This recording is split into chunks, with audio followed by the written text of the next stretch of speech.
வழக்கம்போல் மங்கள ஆரம்பம், திவ்ய மங்கள நாமம், எல்லோரும் இணைந்து நாமத்தை நாம் சொல்லும் பொழுது ஒரு பெரிய இறை சக்தி எழும்புகிறது.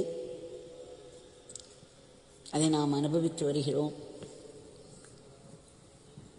அதற்குத்தான் கூட்டு பிரார்த்தனை, கூட்டு நாம சங்கீர்த்தனம். தனி மனிதனால் எழுப்ப முடியாத இறை சக்தியை எல்லோரோடும் சேர்ந்து நாமம் சொல்லும் பொழுது அதை எழுப்ப முடியும். அந்த இறை சக்தி எழும்பி நமக்குள் இறங்கும். அங்கு இருக்கும் ஒவ்வொருவர் உள்ளேயும் செல்லும். நாம் இன்றைக்கு இந்த நாமப்பூக்களை பகவானுடைய தாமரை திருவடிகளில் சமர்ப்பித்து விட்டோம். 2 நாட்களாக பகவானுடைய அந்த உபதேசம் எல்லாம் கடவுளின் நிச்சயாலேயே நடக்கிறது. என்னுடைய தந்தையின் நிச்சயால் மட்டுமே எல்லாம் நடக்கிறது. நடப்பது அனைத்தும் சரியாக நடக்கிறது. அது நமக்கு ஒரு பெரிய ஆசீர்வாதம்தான்.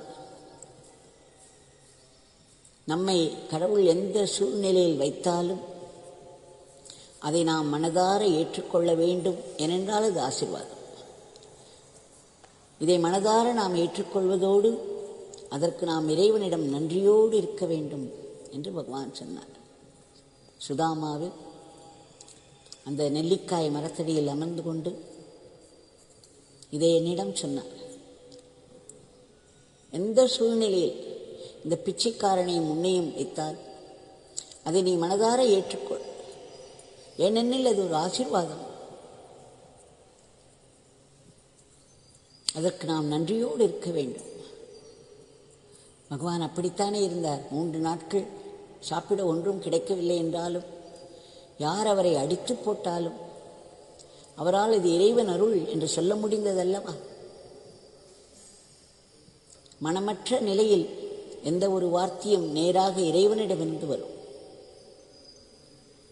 அந்த பெருநிலையில் அவர் இருந்தார். இந்த பெருநிலையிலிருந்து நம்முடைய நிலையில் நம்மிடம் சகஜமாக பழகி இந்த பெருநிலை நமக்கும் சாத்தியம் என்று காண்பித்தார். இந்த பெருநிலை என்று ஒன்று இருக்கிறது. இது நமக்கும் சாதாரணர்களுக்கும் இது சாத்தியம் என்பதை காண்பிக்கவே இந்த பெருமக்கள் நம்மிடையே உலாவி வந்து நமக்கு ஒரு ஏற்றம் கொடுத்து நம்மை உருவாக்குகிறார்கள். இறைவனிடம் எடுத்துச் செல்கிறார்கள். இப்பொழுது இதில் ஒரு சிறு பகுதி நேரமில்லாததால் நேற்றுக்கு விட்டு வைத்து விட்டேன். இந்த கேள்வியின் தொடர்ச்சி, எல்லாம் கர்ம வினையினால் நடக்கிறது என்றால், ஒருவர் கஷ்டப்படும் பொழுது அவருடைய கர்ம வினையினால் அவர் கஷ்டப்படுகிறார், நாம் எதற்கு உதவ வேண்டும் என்று நினைத்து விடக்கூடாது. நமக்கு அவர் கர்ம வினையினால் கஷ்டப்படுகிறார் என்று தெரிந்தாலும், ஏனென்றால் நாமும் கஷ்டப்படுகிறோம் அல்லவா? அவரவர்களுக்கு ஒரு பெரிய மூட்டை இருக்கிறது பின்னால். அப்பொழுது நாம் என்ன செய்ய வேண்டும்? அவர்களுக்கு நம்மால் முடித்த உதவியை செய்ய வேண்டும். உடன் சென்று ஓடிச் சென்று செய்ய வேண்டும். இதில் தான் நம்முடைய விடுதலை இருக்கிறது. பகவான் 3 விஷயங்கள் எப்பொழுதும் சொல்லிக்கொண்டே இருந்தார். ஒன்று, நாமத்தை சொல்லுங்கள், நாமத்தை சொல்லுங்கள், நாமத்தை சொல்லுங்கள், நாமையை மறக்காதீர்கள். 2வது, கடவுளுக்கு சமமான, கடவுளுடன் ஒன்றுபட்ட ஒரு குருவை நாடி அந்த குருவுக்கு எல்லாவற்றையும் சேவையாக செய்யுங்கள். உங்கள் கையில் விழும் வேலைகளை எல்லாம் குரு சேவையாக செய்து வாருங்கள். குருதேவர் உங்களை மிக எளிமையாக இறைவனிடம் அழைத்துச் சென்று விடுவார். 3வது, எப்பொழுதெல்லாம் நமக்கு வாய்ப்பு கிடைக்கிறதோ அப்பொழுதெல்லாம் மற்றவர்களுக்கு நம்மால் முடிந்த உதவியை செய்து கொண்டே இருக்க வேண்டும். கடவுளிடம் வைக்கும் பக்தியானது அன்பாக மலர வேண்டும். அந்த அன்பு நட்புணர்வாக நம்மோடு இருப்பவர்களிடம் ஒரு நட்புணர்வாக மலர வேண்டும். இந்த ஹார்மனி என்று சொல்வார்கள் ஆங்கிலத்தில், நல்லிணக்கம். கடவுளிடம் இருக்கும் பக்தியானது மற்றவர்களிடம் நல்லிணக்கமாக மாறவில்லை என்றால் அது பக்தியே இல்லை. நீங்கள் நிச்சயம் செய்து கொள்ளலாம். எதற்கெடுத்தாலும் மற்றவர்களோடு சண்டை பிடித்துக் கொண்டு ஒரு நாளைக்கு 10 முறை நாம் கோவிலுக்கு சென்றோமானால் என்ன பயன்? அந்த பக்தியானது மக்களிடையே அன்பாக மலர வேண்டும். அந்த அன்பு நல்லிணக்கமாக மலர வேண்டும். அந்த நல்லிணக்கம் சேவையாக மாற வேண்டும். ஒருவருக்கொருவர் உதவி, ஆத்மார்த்தமான உதவி. நான் உதவி செய்கிறேன் என்ற எண்ணமின்றி, எந்த விதமான எதிர்பார்ப்பும் இன்றி, நான் என்னுடைய பகவானுக்காக இதை செய்கிறேன், உனக்குள்ளே இருக்கும் பகவான் அதை ஏற்றுக்கொள்வார். இது எனக்கும் பகவானுக்கும் இருக்கும் நேரிடை நெருக்கம். அதன் வெளிப்பாடுதான் இந்த உதவி, சேவை என்ற செயல். மற்றவர்களுக்கு நாம் உதவி செய்வோம் என்று கூட சொல்லக்கூடாது, சேவை செய்வோம். சேவை என்ற வார்த்தையானது அவர்களுக்குள்ளே இருக்கும் பகவான் நமக்கு உணர்வாக மாறும் பொழுதுதான். இல்லை என்றால் நான் இவ்வளவு செய்திருக்கிறேன், அவர் எப்படி நடந்து கொள்கிறார் பாருங்கள் என்றுதான் பேசுவோம். எதற்கெடுத்தாலும் சண்டை போட ஆரம்பித்தோமானால் நாம் எப்பொழுதும் ஒரு பக்கம் நாமும் சொல்லிக் கொண்டிருப்போம், ஒரு பக்கம் 100 தடவை கோவிலுக்கு செல்வோம், இன்னொரு பக்கம் எல்லோரிடமும் சண்டையிட்டு நம்முடைய அகங்காரத்தை சிம்மாசனத்தில் அமர்த்தி விடுவோம். நாம் சொல்லுவது வழிதான் எல்லோரும் கேட்க வேண்டும், இல்லை என்றால் வெளியே போங்க என்று சொல்லிவிடுவோம். அது சர்வாதிகாரமாக மாறிவிடும். ஆகையினால் இந்த பணிவு, அடக்கம், ஹியூமிலிட்டி, சின்சியரிட்டி, ஹியூமிலிட்டியும் சின்சியரிட்டியும், இந்த பணிவும் உண்மையோடு இருத்தலும், உண்மையான சேவை மனப்பான்மையோடு இருத்தலும் தான் நம்முடைய ஆத்ம லாபத்திற்கு, ஆன்மீக முன்னேற்றத்திற்கு சிறந்த வழி. விவேகானந்தர் சொல்வார், இந்த உலகத்தில் ஒன்றோடு ஒன்று இணைந்து உள்ளது. இந்த பிரபஞ்சம் முழுவதுமே ஒன்றுக்கொன்று இணைந்துதான் இருக்கிறது. ஏதேனும் ஒன்றை ஒரு அங்குலம் இழுத்தீர்களானால் இந்த உலகம் மொத்தமாக அது சேர்ந்து வரும். அப்படித்தான் விவேகானந்தர் சொல்கிறார், அப்படித்தான் எல்லா பெரு ஞானிகளும் சொல்கிறார்கள். நமக்கே நம்முடைய உடலை எடுத்துக்கொள்ளுங்கள். கைகளுக்கு ஒரு வேலை, கால்களுக்கு ஒரு வேலை, கண்களுக்கு ஒரு வேலை, காதுகளுக்கு ஒரு வேலை. இதை நாம் தனித்தனியே பார்த்தோமானால் காலில் அடிபடும்போது கை உதவாது, கையில் அடிபடும்போது கண் அதை பார்க்காது. நம்முடைய கதி என்ன ஆகுது? ஆனால் ஒரு கொசு கடித்தால் கூட, ஒரு பூச்சி கடித்தால் கூட அது எந்த இடத்தில் என்ற உணர்வு நமக்கு மூளையில் மேலிடுகிறது. உடனே நம்முடைய இதயத்தில் வருகிறது, மூளை கட்டளை இடுகிறது. உடனே நம் உடல் அதற்கு தகுந்தாற்போல் ஒரு பொசிஷன் செய்து கொள்கிறது. கை உடனே அந்த இடத்துக்கு சென்று அதற்குரிய மருந்தை இடுகிறது. ஒட்டுமொத்த உடலும் ஒத்துழைத்து ஏதேனும் ஒரு இடத்தில் பூச்சி கடித்தால் கூட அந்த இடத்தில் ஏற்படும் வலிக்கு அந்த ஒட்டுமொத்த உடலும் மனமும் புத்தியும் ஆத்மாவும் ஒன்றுபட்டு ஈடுபடுகிறது. மகாத்மாக்கள் இந்த பிரபஞ்சத்தையே தன்னுடைய உடலாக பார்க்கிறார்கள். இந்த பிரபஞ்சத்தில் யாருக்கு எங்கு எந்த விதமான துன்பம் துயரம் நேரிட்டாலும் அவர்கள் உடலிலே, அவர்களுடைய மனதிலே அது வேதனையாக வெளிப்படும். அவர்கள், நீங்கள் அவர்களுக்கு என்ன செய்திருக்கிறீர்கள், அவர்கள் மேல் அன்பு வைத்திருக்கிறீர்களா, பக்தி வைத்திருக்கிறீர்களா என்றெல்லாம் பார்க்க மாட்டார்கள். எப்படி நம் உடலில் ஒரு இடத்தில் ஒரு துன்பம் நேரிட்டால் நம்முடைய ஒட்டுமொத்த உடலும் மனமும் எல்லாம் சேர்ந்து அந்த இடத்திற்கு ஒரு ஆறுதல் அளிக்கிறதோ, அதே போல் அவர்கள் அதை செய்து வருகிறார்கள்.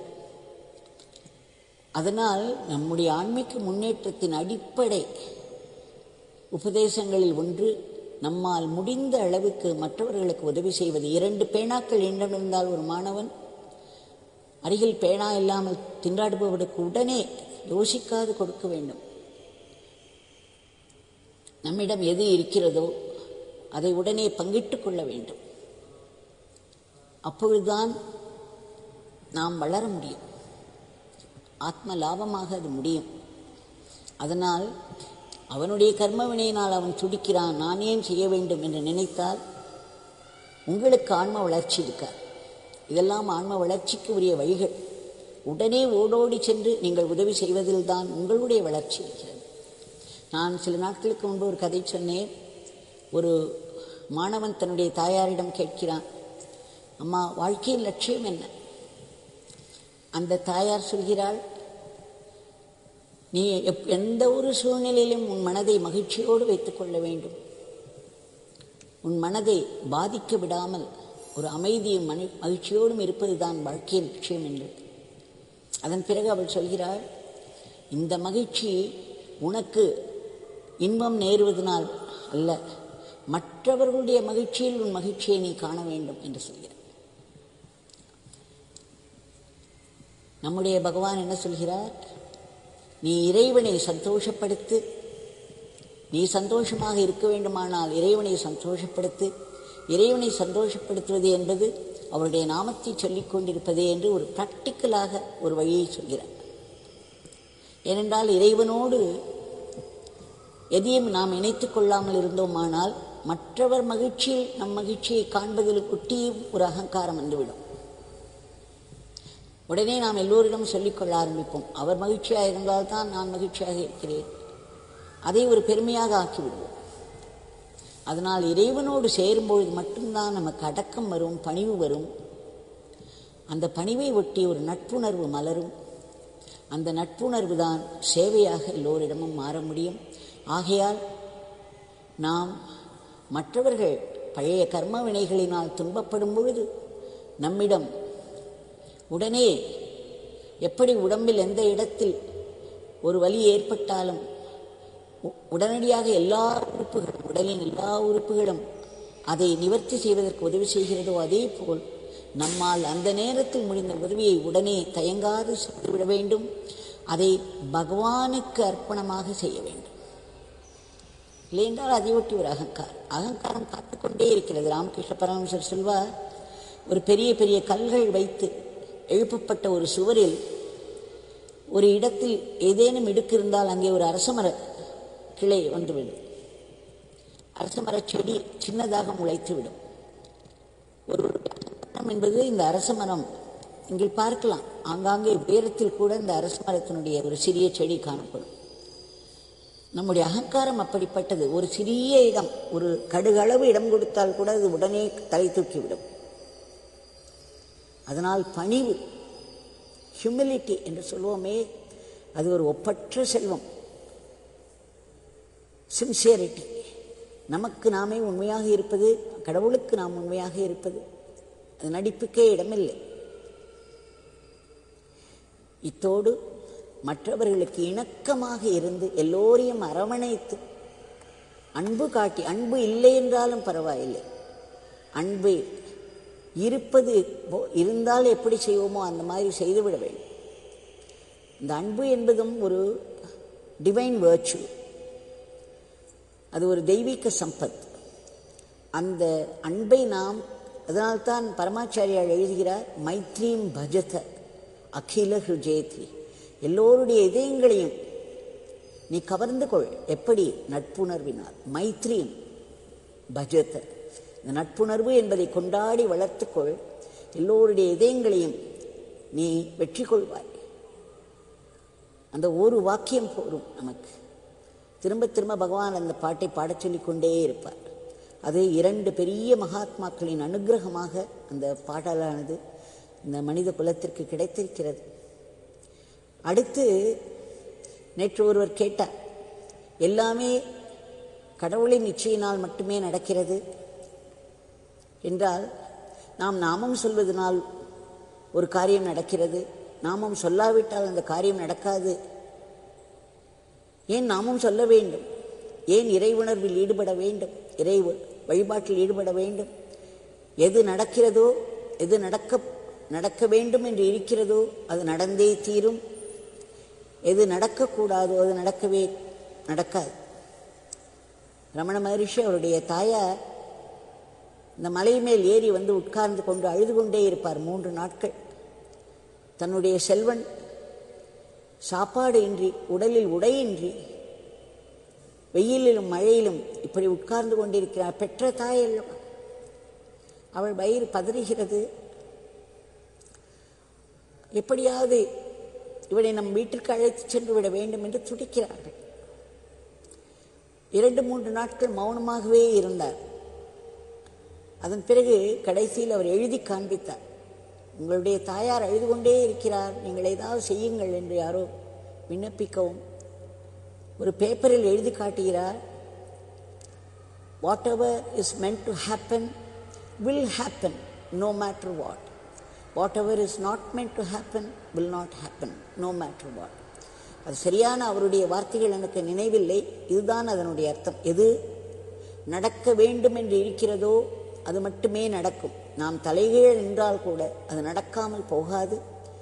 எது நடக்கக்கூடாது என்று எழுதி வைத்திருக்கிறதோ அது கண்டிப்பாக நடக்காது. நாம் தலைகீழ் நின்றாலும் நடக்கும். இந்த மாதிரி ஒன்று நாம் இருக்கும் பொழுது நாம் எதற்காக எது நடக்கப் போகிறதோ அதுதானே நடக்கப் போகிறது. எது நடக்க வேண்டும் என்று எழுதி வைத்திருக்கிறதோ விதியின் படிதானே நடக்கப் போகிறது. நாம் ஏன் நாமத்தை சொல்ல வேண்டும்? நாமத்தை சொல்வதனால் என்ன பயன் என்று ஒருவர் கேள்வி கேட்டார் நேற்று. நாமத்தை நாம் ஏன் சொல்ல வேண்டும்? விதிப்படி நமக்கு இன்பமோ துன்பமோ வந்து கொண்டே இருக்கிறது. ஆனால் இந்த விதியினுடைய கொடூரமான பிடியிலிருந்து விடுதலைக்கு வழி உண்டு. அதுதான் நம் இறைவன். இறைவன் கருணா சாகரம், கருணை கடல் என்று சொல்கிறோமே, அந்த கருணையினால் அவர் இந்த துன்பத்திலிருந்து, இந்த விதியின் கொடுமையிலிருந்து விடுபடுவதற்கு ஒரு வழி கொடுத்திருக்கிறார். அந்த வழிதான் நாம் இறைவனை நாடுவது. இறைவனுடைய நாமத்தை சொல்ல சொல்ல இறைவனிடமிருந்து நமக்கு ஒரு கருணை பிறக்கிறது. அந்த கருணையானது இந்த விதியின் வேகத்தை அடக்கும் அல்லது விதியை முற்றிலும் மாற்றிவிடும். பகவான் சொல்கிறார் அல்லவா, வேர் there is faith there is no fate. எந்த இடத்தில் கடவுளிடம் ஆழ்ந்த நம்பிக்கை இருக்கிறதோ அங்கு விதி விளையாட முடியாது. நம்முடைய குருதேவருடைய பெரும் கருணையானது நம்மை எத்தனையோ துன்பங்களிலிருந்து காப்பாற்றி வருவது எல்லோருக்கும் அனுபவம். அவருடைய வழிகாட்டுதல் எல்லோருக்கும் அனுபவம். அவர் நமக்கு கொடுக்கும் பாதுகாப்பு எல்லோருக்கும் அனுபவம்.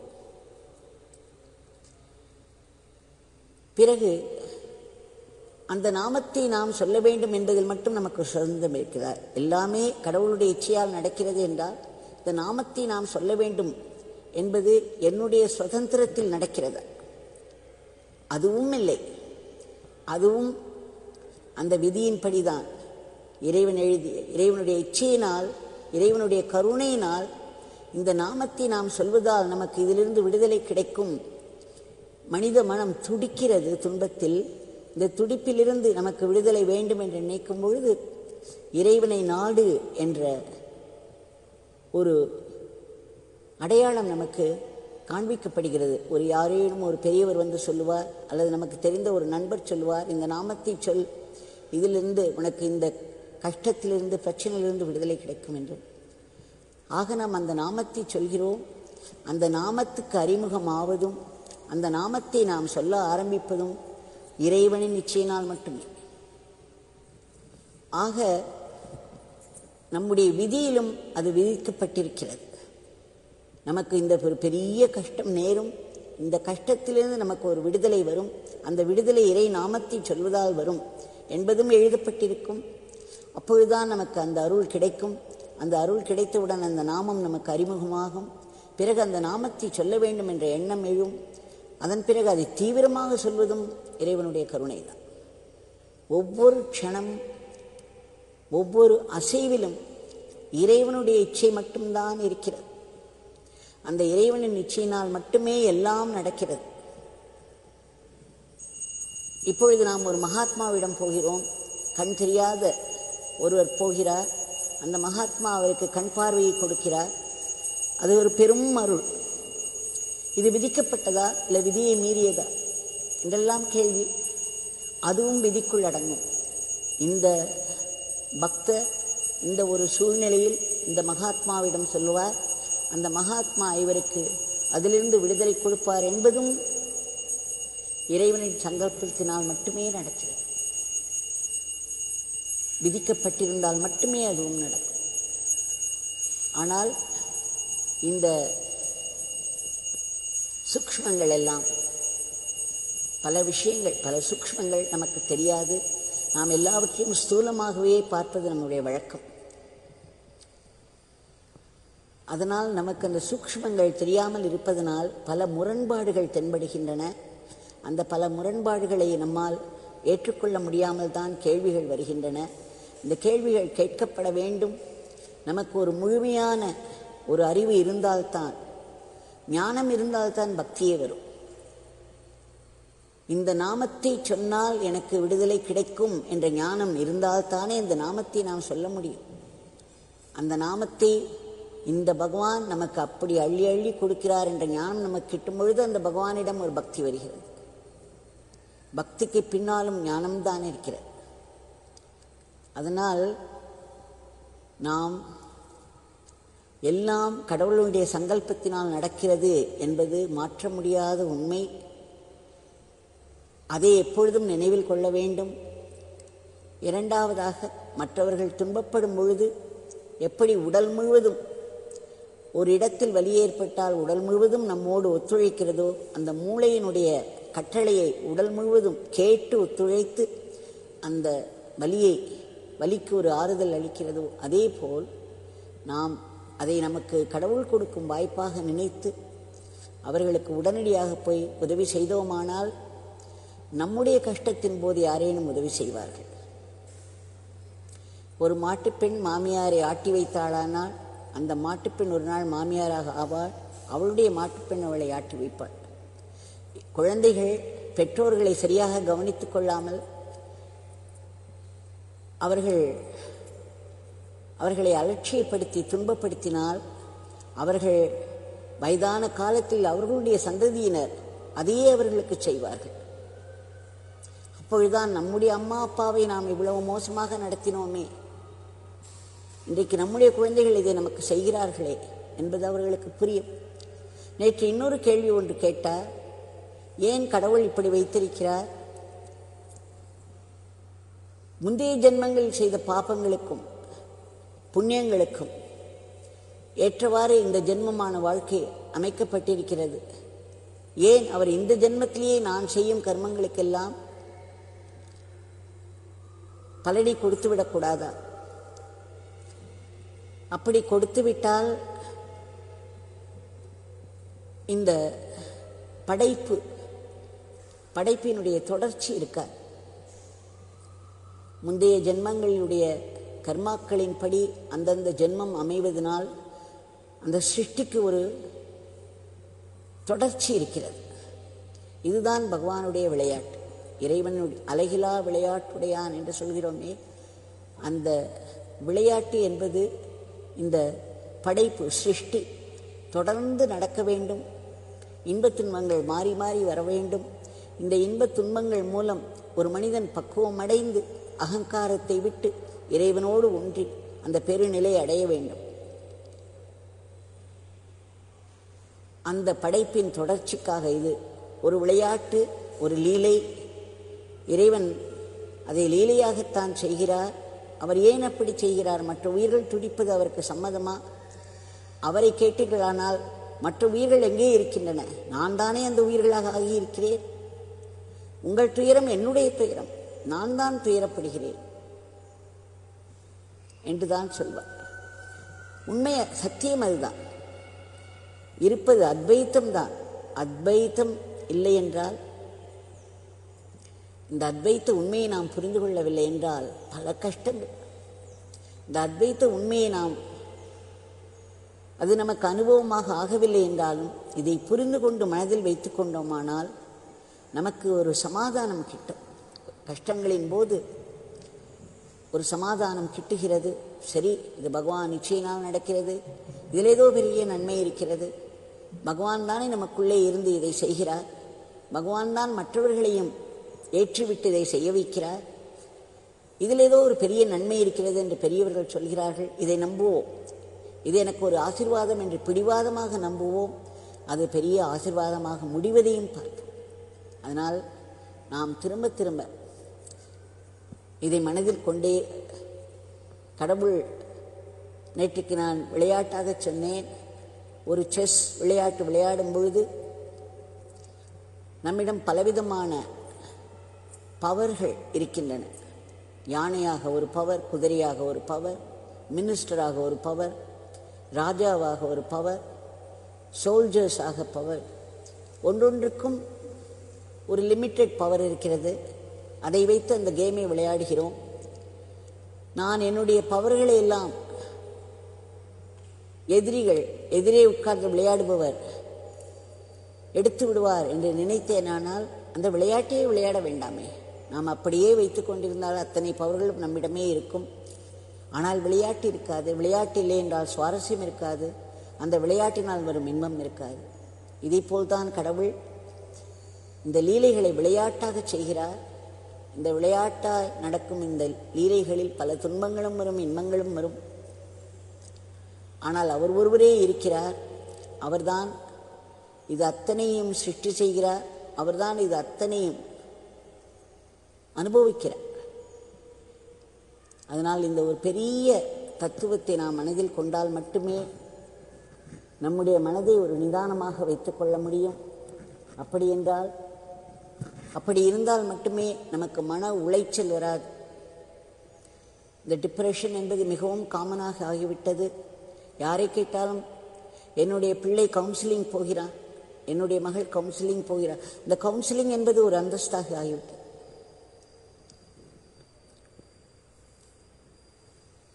அதனால் இது எல்லாவற்றையும் மனதில் கொள்வோம். ஒரு கதை படித்தேன், the prayer of the frog என்று ஒரு புத்தகம் இருக்கிறது. அதில் பல அற்புதமான கதைகள், ஆனக்டோட்ஸ் என்று சொல்வார்கள், உரையாடல்கள், சிறு சிறு கதைகள், உலகம் முழுவதும் உலவி வரும் எல்லா கதைகளும் அங்கு இருக்கின்றன. அதில் ஒன்று, 2 சகோதரர்கள், இது முன்பே ஒரு முறை சொல்லியிருக்கிறேன். ஒருவர் துறவி, இன்னொருவர் கிரகஸ்தர். அவர்கள் நிலத்தை சரியாக பிரித்து கொண்டார்கள், சரி பாதியாக. அப்பொழுது அந்த துறவி நினைக்கிறார், எனக்கு மனைவி குழந்தைகள் எல்லாம் இல்லை, எனக்கு எதற்கு இவ்வளவு பெரியது? இதில் விளையும் நெல் மூட்டைகள் நான் எப்படியாவது என்னுடைய தம்பியிடம் கொடுத்து விட வேண்டும் என்று நினைக்கிறார். அவர் இரவோடு இரவாக அங்கு விளையும் நெல் மூட்டைகளை எடுத்து தம்பியின் வீட்டில் கொண்டு சேர்த்து விட்டு வந்துவிட, யாருக்கும் தெரியாமல். தம்பி நினைக்கிறார், எனக்கு மனைவி குழந்தைகள் இருக்கிறார்கள், அவர்கள் எல்லோரும் எனக்கு எப்பொழுதும் உதவி செய்து கொண்டிருக்கிறார்கள், எந்த ஒரு கஷ்டம் என்றாலும் அவர்களுடைய பலம் எனக்கு இருக்கிறது. என்னுடைய சகோதரன் தனியே இருக்கிறார், அவருக்கு ஒன்றுமே இல்லை, இந்த ஒரு நிலம் மட்டும்தான் இருக்கிறது. இந்த நிலத்தில் உள்ள நெல் மூட்டைகளையாவது நான் கொண்டு போய் அவரிடம் வைக்கிறேன், அதை வைத்து அவருக்கு யாரேனும் வந்து உதவி செய்வார்கள் என்று நினைத்து அவர் இரவோடு இரவாக அவரிடம் இருக்கும் நெல் மூட்டைகளை எல்லாம் தன்னுடைய சகோதரன் இருக்கும் இடத்துக்கு சென்று வைத்து விடுவாராம். இப்படி இருவரும் மூட்டையை எடுத்துக்கொண்டு செல்லும் பொழுது ஒரு நாள் இருவருமே பார்த்து விடுகிறார்கள். ஒருவர் கையில் ஒரு மூட்டை, இன்னொருவர் கையில் ஒரு மூட்டை. அப்பொழுது அவர்கள் உணர்ந்து கொள்கிறார்கள், சகோதரர்கள், இப்படிப்பட்ட சகோதரர்கள் தான் ராமாயணத்தில் நாம் பார்க்கிறோம். ஆனால் இப்பொழுது நடப்பது, சகோதரர்கள் ஒருவரை ஒருவர் கோர்ட்டுக்கு எடுத்துச் செல்கிறார்கள், சொத்து உரிமை என்று எல்லாவற்றையும் அபகரித்துக் கொள்கிறார்கள், இடைவிடாத துன்பத்தை தருகிறார்கள். இவையெல்லாம் ஒரு நாள் தானே வரும், அவருக்கு வந்து சேரும். யார் இதையெல்லாம் எந்த சகோதரர் அநியாயமாக இதையெல்லாம் செய்கிறாரோ அவர் நினைவில் வைத்துக் கொள்ள வேண்டும், ஒரு நாள் அவருக்கு அத்தனை துன்பங்களும் வந்து சேரும். அதிலிருந்து அவர் தப்பிக்க முடியாது. அந்த ஊரில் இருக்கும், அந்த கிராமத்தில் இருக்கும் ஜனங்கள் எல்லாம் ஒரு கோவில் கட்ட தீர்மானித்தார்களாம். அப்பொழுது எந்த இடத்தை இந்த கோவிலுக்கு தேர்ந்தெடுப்பது என்று நினைத்த பொழுது இந்த 2 சகோதரர்கள், ஒருவர் அந்த நெல் மூட்டையை எடுத்துச் சென்றார், இன்னொருவர் அந்த நெல் மூட்டையை எடுத்துச் சென்றார். அவர்கள் பரஸ்பரம் சந்தித்து கொண்ட அந்த இடம் இருக்கிறது அல்லவா, அந்த இடம்தான் கோவிலுக்கு சரியான இடம் என்று தேர்ந்தெடுத்து அங்கு அந்த கோவிலை கட்டினார்கள். அந்த ஊரில் அந்த கதை தொடர்ந்து சொல்லப்பட்டு வருகிறது. அதனால் அதுக்கு அடுத்த தலைமுறையினருக்கு அது ஒரு பெரிய வழிகாட்டுதலாக இருக்கிறது. இது எல்லோருக்கும் ஒரு வழிகாட்டுதலாக இருக்கும் என்று சொல்வதற்காக அந்த ஊர் பெரியவர்கள் அனைவரும் சேர்ந்து இந்த இரு சகோதரர்கள் வாழ்ந்த அந்த இடத்தில் அந்த கோவிலை கட்டினார்கள். இதுதான் புனிதம். மற்றவர்களுக்கு ஒரு மகிழ்ச்சி தர வேண்டும், மற்றவர்கள் நன்றாக இருக்க வேண்டும் என்று நினைத்து நாம் செய்யும் தியாகம் இருக்கிறதே, அதுதான் வழிபாட்டுக்குரிய இடம். இதையெல்லாம் நினைவில் வைத்துக் கொள்வோம். பகவான் சொன்னதை மறுபடியும் நினைவு கூர்வோம். நாமத்தை சொல்லிக்கொண்டே இருப்போம். நம்முடைய பகவான் கைகளில் நம்மால் முடிந்தவரை ஒரு உண்மையான சிறந்த கருவியாக இருப்பதற்கு முயற்சி செய்வோம். மற்றவர்களுக்கு நம்மால் முடிந்த போதெல்லாம் கர்மவினை என்று சொல்லாமல் அவர்களுக்கு உதவி செய்வதுதான் நம்முடைய கர்மவினை தீர்வதற்கு வழி என்று அதை பகவானுக்கு அர்ப்பணமாக செய்வோம். அந்த பகவான் விலை மதிப்பற்ற நாமத்தையும் உபதேசங்களையும் அளித்த அந்த பகவான் இதோ நம் கண்முன்னே நின்று கொண்டிருக்கிறார். கையை உயரே தூக்கி ஆசீர்வதித்தபடி இருக்கிறார். இந்த ஆசிரமத்தில் நுழைந்த ஒருவரும் வெறுங்கையோடு திரும்ப மாட்டார்கள். அவர்கள் மேல் என் தந்தையின் அருள் மழையாக பொழிந்து கொண்டிருக்கிறது. அவர்கள் அதை உணர்ந்தாலும் உணராவிட்டாலும் இது சத்தியம் என்று சொன்ன பகவான், அவரிடம் இன்றைய பிரார்த்தனையை சமர்ப்பிப்போம். பகவான், தாங்கள் எவ்வளவோ பெரிய பெரிய கருணைகளை அள்ளி வழங்கியிருக்கிறீர்கள். எத்தனையோ பேரை எத்தனையோ சங்கடங்களிலிருந்து காப்பாற்றியிருக்கிறீர்கள். சன்னதி திரு வீட்டில் நாங்கள் செல்லும் பொழுதெல்லாம் ஒருவர் உள்ளே சென்று வெளியே வந்தால் யார் வருகிறார்கள் பகவானிடம், யார் போகிறார்கள் என்றே தெரியாது. பகவான், நாங்கள் ஒருவருக்கொருவர் சந்தித்து கொள்ள மாட்டோம், எதையும் பரிமாறிக்கொள்ள மாட்டோம். தனித்தனியே ஒரு குரூப்பை விட்டாரானால், உள்ளே விட்டு அவர்களை ஆசீர்வதித்தாரானால் அவர்கள் உள்ளே சென்று விடுவார்கள். அடுத்து வருபவர்களுக்கு அவர்கள் யார் என்று தெரியாது. ஒருவருக்கொருவர் எந்த பரிமாறுதலும் இருக்காது. அதனால் எத்தனையோ பல விஷயங்கள் பகவானை பற்றி யாருக்கும் தெரியாமலேயே இருந்தது. அவர் எத்தனை பணிகளை செய்திருக்கிறார் என்று யாருக்குமே தெரியாது. ஆனால் இன்றைக்கு நம்மால் அவைகளெல்லாம் நினைவு கூர்ந்து பகிர்ந்து கொள்ள முடிகிறது. பகவான் எத்தனை உதவிகளையும் வழிகாட்டுதலையும் பாதுகாப்பையும் தந்திருக்கிறார். தாங்கள் பெரும் மனது வைத்து பெரும் கருணை செய்து இன்றைக்கு இந்த மனித குலம் முழுவதையும் இந்த கொடிய நோய்களின் பிடியிலிருந்து விடுவிக்க வேண்டும். வாழ்க்கை மீண்டும் சகஜ நிலைக்கு திரும்ப வேண்டும். மக்கள் மனதில் உள்ள எதிர்மறை எண்ணங்கள் எல்லாம் அழிய வேண்டும். பரவிக்கொண்டிருக்கும் வியாதிகளை தடுத்து நிறுத்த வேண்டும். அதற்கான தடுப்பூசிகளில் தாங்கள் புகுந்து இந்த கிருமி கூட்டங்களை அழிக்க வேண்டும். இந்த களத்திலே இறங்கி இவர்கள் அவர்கள் என்று பாராது, யாராயிருந்தாலும் அவர்களை இந்த துன்பத்திலிருந்து நீங்க வேண்டும் என்பதற்காக தங்கள் உயிரை பணயம் வைத்து இரவு பகல் பாராது நோயை எதிர்த்து போராடி அயராது உழைத்து வரும் அத்தனை தொண்டர்களும் தவச்செல்வர்கள், அவர்களுக்குரிய பாதுகாப்பையும் எல்லா விதமான நலத்தையும் தாங்கள் அளிக்க வேண்டும். பொருளாதாரத்தை தூக்கி நிறுத்தி அதற்கு ஒரு ஏற்றத்தை தர வேண்டும். எல்லாவற்றிற்கு மேல் அருள் இல்லை என்றால் நம் மனதில் நாமத்தை சொல்ல வேண்டும் என்று கூட தோன்றாது. தோன்றினாலும் நம்மால் நாமத்தை சொல்ல முடியாது. நாமத்தை சொன்னாலும் அதை தொடர்ந்து சொல்ல முடியாது. அதன் மேல் நம்பிக்கை இருக்காது. ஒவ்வொன்றிற்கும் நமக்கு அருள் வேண்டும். பகவான், தங்களிடம் மீண்டும் மீண்டும் பிரார்த்தித்துக் கொள்கிறோம். தாங்கள் எங்களை ஆசீர்வதித்து தங்களுடைய நாமத்தை இடைவிடாது சொல்லும் அந்த நிலையை எங்களுக்கு தர வேண்டும். தங்கள் கைகளில் மட்டுமே ஒரு சிறந்த கருவியாக நாங்கள் செயல்பட்டு எங்கள் வாழ்க்கையை தங்களுக்கு அர்ப்பணமாக நடத்தி வர வேண்டும். எல்லாவற்றிற்கும் மேல் ஒவ்வொரு மனிதனுக்கும் ஒரு உரிமை அது. கடைசியில் ஞானியாக ஆகித்தான் தீர வேண்டும். அதை காட்டுவதற்குத்தான் இந்த ஞானிகள் வருகிறார்கள், நம்மிடையே நடமாடுகிறார்கள். அத்தனை துன்பங்களையும் பாப்பங்களையும் நம்மிடமிருந்து ஏற்றுக்கொண்டு அவர்களுடைய தபோபலத்தை, கருணையை நமக்கு வழங்குகிறார்கள். இந்த பெருநிலை எங்களுக்கும் கிட்ட வேண்டும். எங்கள் மனது முற்றிலும் தூய்மையுற்று எதிர்மறை எண்ணங்கள் எல்லாம் அழிந்து எல்லாவற்றிலும் தங்களுடைய இருப்பையும் தங்களுடைய ஆசீர்வாதத்தையும் தங்களுடைய லீலைகளாக எல்லா நிகழ்ச்சிகளையும் பார்க்கும் அந்த பெரு நிலை கிட்ட வேண்டும் என்று ஆத்மார்த்தமாக மீண்டும் மீண்டும் பிரார்த்தித்துக் கொள்கிறோம். ஜெய் யோகிராம் சுரத்குமார்.